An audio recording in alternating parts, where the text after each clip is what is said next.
Hi everyone, this is Balazs from RacingBrick. I've got multiple things to talk about today. I have the Endurance with its gift with purchase set with me, and the main reason for showing it to you today is to decide whether or not this combination is a good deal to get on LEGO's Black Friday event. I will also show you how to maximize your gifts, and we'll check if there's anything else worth to buy. You can find the links to everything mentioned in the description and in the pinned comment. If you find something interesting in the video, please use those links. They don't cost you anything extra, but you are supporting the channel this way. Thank you for that. Let's start with the Endurance. This is the second famous historical ship to be released in LEGO form that had an unfortunate history with ice. You will be able to see them side by side later on. The set has 3011 pieces, the price is €270 or dollars, and it will be available from the 29th of November. There are 28 numbered paper bags inside, 2 plastic ones and 2 envelopes. The smaller one has the sails, the larger one contains the instructions and apparently no stickers. In the manual you will find some information about the Endurance, its mission and the rediscovery in 2022. Then some details about the incredible journey of Sir Ernest Shackleton and his crew. Here is a map with the most important dates and milestones and a few words from the designer. Let's start building. We'll begin by assembling the keel, and as you can see, this build will use the same connection method as the Titanic. We will also add the base very soon so that it can be placed on the table during building. For the front, a not so common 4x1x3 inverted slope will be used. The next assembly is built completely sideways. We've seen the gear rack used as stairs in this scale before. However, I'm not sure about this section here. The wooden deck is built with these masonry bricks added sideways. The middle part of the hull will be made of these larger curved elements. The structure here is quite interesting. The cabin is mounted with a single row of studs in the center, then these two assemblies are added from the sides to fix them even more, and then the side panels lock everything at the end. Although it's not a pirate ship, we have a whole series of skeleton legs here. This is the core of the middle section on its own base. Here we add more curved panels to form the hull. This section is mostly hollow. We continue assembling the other side of the cabin and start on the next wall section. I'm not sure if you can see it well on camera, but there is a visible color difference between the different white bricks. It doesn't look very good. Here we are pushing larger sections of the deck from the two sides. It's a cool technique. The two main parts are held together just like on the Titanic by inserting long cross axles into the pinholes. Two tiles are also attached to the sides.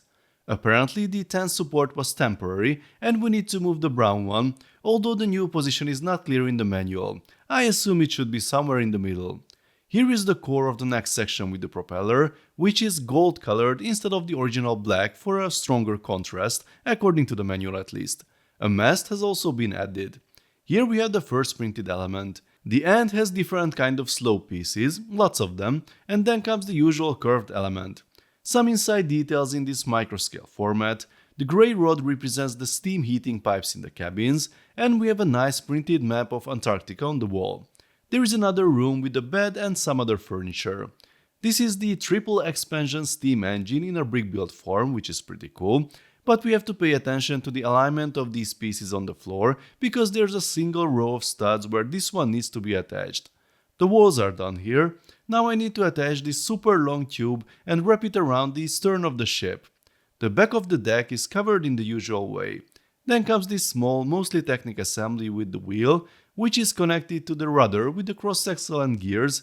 This is how it works when everything is in place. The same attachment method is used again with the cross axles, but this time the plates go to the inside of the wall. We start covering the internals, then I had to add tons of skeleton legs again with bars, and there are also 4 curved minifigure support pieces that will hold the lifeboats. There are 4 more of these, then the smokestack and the 2 masts. Here are the lifeboats. They look pretty cool and their length is slightly different front and rear. This is how they are attached in place. Assembling all the mast sections is not the most exciting part of the building process. The repetitive session continues because we have to build these ratlines. Here is the first one, and there are many more. They are attached like this, and we have also added the anchor to the front. Here are all the sails and the flag that we need to put on, and the strings of course. I didn't really enjoy this part either, but finally we are done. So, here is the end result, and I have to say it's really impressive with lots of detail. It is not minifigure scale, the set doesn't come with any, but more on that later. It is 100% a display set. Although we have the movable rudder, you can remove the lifeboats, take a look inside the cabins and also check out the engine, which is removable. If we put it next to the Titanic, you can clearly see the difference in size, although, fun fact, the Endurance is taller and together with the lifeboats also wider. If you are interested in historical ships, you can decide which one you want to exhibit depending on the space available and of course your budget. So, about the lack of minifigures. There weren't any included with the Titanic, so most people probably won't miss them here either. That's why this little box makes the situation a bit confusing. This is the gift with purchase set you can get if you buy the Endurance tomorrow or very soon after. I'm afraid stocks won't last long.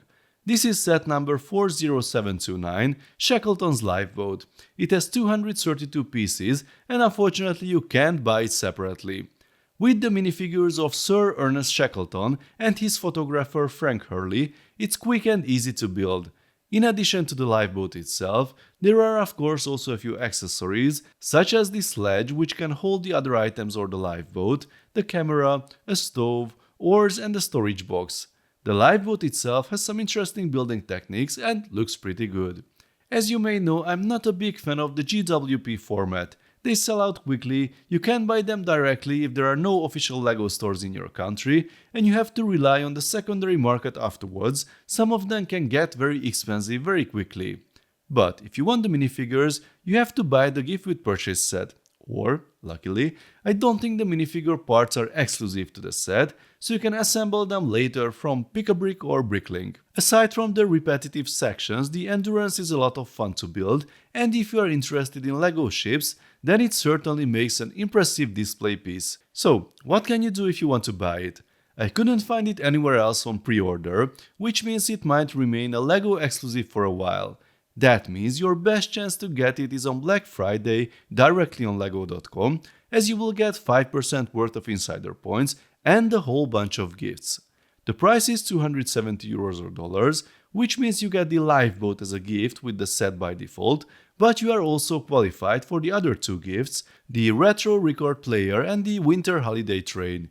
There will be a separate gift on Cyber Monday, but honestly I don't think the others will last that long. So, if you want to maximize the number of gifts, it's better to stay up until midnight and buy the Endurance as soon as possible. As always, this is what I can see at the moment, but please check the terms and conditions of the promotions on your local LEGO page before you buy anything. There will be other sets on sale of course, depending on your region. In the US there is the A-frame cabin, which is a nice set and fun to build. The treehouse is a survivor but will disappear sooner or later. The same goes for the loop coaster, which even has a pretty decent discount on it. The Discovery, the Tumbler and the Corvette also look like good deals. In Europe there also seems to be a discount on the Leap Air crane, but you can get it even cheaper at other retailers. So folks, if you like the Endurance and you want it this year, I recommend you stay up and buy it as soon as possible. It will definitely get cheaper sometime next year, like every LEGO set, but of course that depends on availability and the retailers. Please let me know in the comments how you like the set, if you plan to buy it, what you think about the gift with purchase set and the situation with the minifigures. Let's talk about it in the comment section. If you enjoyed this video, then please give it a thumbs up and don't forget to subscribe with notifications, because more exciting LEGO videos are coming soon. See you next time, bye bye.